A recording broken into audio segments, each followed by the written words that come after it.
দিয়ে একটা press meet করানো হলো, কারা করিয়েছে? ওয়াও মোমো। এবং তাদের দিয়ে বলানোর চেষ্টা হলো যে আসলে ওয়াও মোমোর কোনো দায় নেই, সব দায় ঝেড়ে ফেলার চেষ্টা হলো ওই ডেকোরেটার্সের গোডাউনে। কিন্তু তাতে কি চিড়ে ভিজেছে? না। বিভিন্ন জায়গায় দেখা গেল ওয়াও মোমোর আউটলেটের সামনে বিক্ষোভ। ভোর 3টা নাগাদ আমাকে ফোন করলো। ফার্স্টেই বললো, দাদা আমি আজকে মরছি। ওই গোডাউন এতে এমার্জেন্সি যদি এজ থাকতো তাহলে ভাই বেরিয়ে যেত। ওই গোডাউন এতে এমার্জেন্সি যদি এজ থাকতো তাহলে ভাই বেরিয়ে যেত।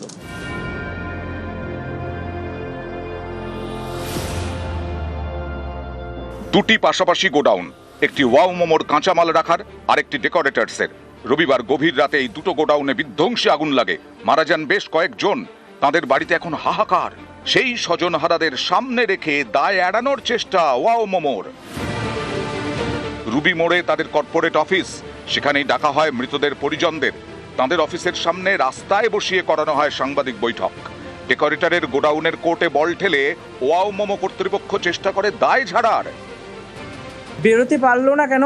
তো কোম্পানির ভিতরে এক্সিট গেট ছিল, তো ওই যে ডেকোরেটার্স আছে না, ওখানে প্রচুর পরিমাণে ওদের যে কাঠ বাঁশ এইগুলো ফেলে নিয়ে এক্সিট গেটটা পুরো বন্ধ করে রেখেছিল। তো সেই জন্য এক্সিট গেটটা খুলতে পারিনি। বাইরের সাইডটা অনেকটা ফাঁকা, তো সিকিউরিটি গার্ড তাই জন্য ভিতরে বসছিল। তো পাশের গোডাউন থেকে আগুন লেগে, যেহেতু মোমো কোম্পানি কোনো আগুনের কাজ হতো না, ভিতরে দিয়ে ওরা তালাচাবি মেরে দিয়েছিল, ছোট গেটটাই খোলে। ভোর 3টা নাগাদ আমাকে ফোন করলো। ফার্স্টেই বললো, দাদা আমি আজকে মরছি, আমাদের কোম্পানিতে আগুন লেগেছে, আমি খুব কষ্ট করে মরছি ভাই, আমার ছোট একটা বাচ্চা আছে, বউ আছে, ওইগুলোকে তুই দেখবি দাদা। ওই গোডাউন এতে এমার্জেন্সি যদি এজ থাকতো তাহলে ভাই বেরিয়ে যেত।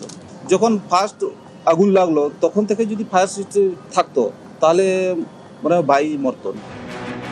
স্বজন হারানোর যন্ত্রণা, এরই মাঝে তাদের ডেকে অফিসের সামনে বসিয়ে করানো সাংবাদিক বৈঠক করালো ওয়াও মোমো কর্তৃপক্ষ। কিন্তু এতে কি চিড়ে ভিজবে? প্রশ্নটা উঠছে, কারণ ওয়াও মোমোর বিরুদ্ধে নানা জায়গায় দেখানো হয়েছে বিক্ষোভ। যাদবপুরে ওয়াও মোমোর কাউন্টারের সামনে বিক্ষোভ দেখায় বাংলা পক্ষ।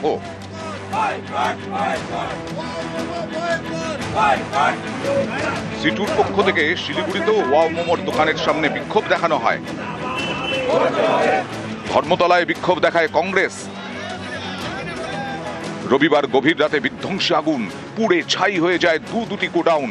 এদিন সেখান থেকে ভেঙে পড়া টিনের শেড সরানো হয়। এখনো চলছে দেহাংশের খোঁজ, বিভিন্ন জায়গায় ছড়িয়ে ছিটিয়ে হাড়গোড়। ডিএনএ ম্যাপিং এর জন্য 23 জনের থেকে নমুনা সংগ্রহ করা হয়েছে। নিউজ 18 বাংলা।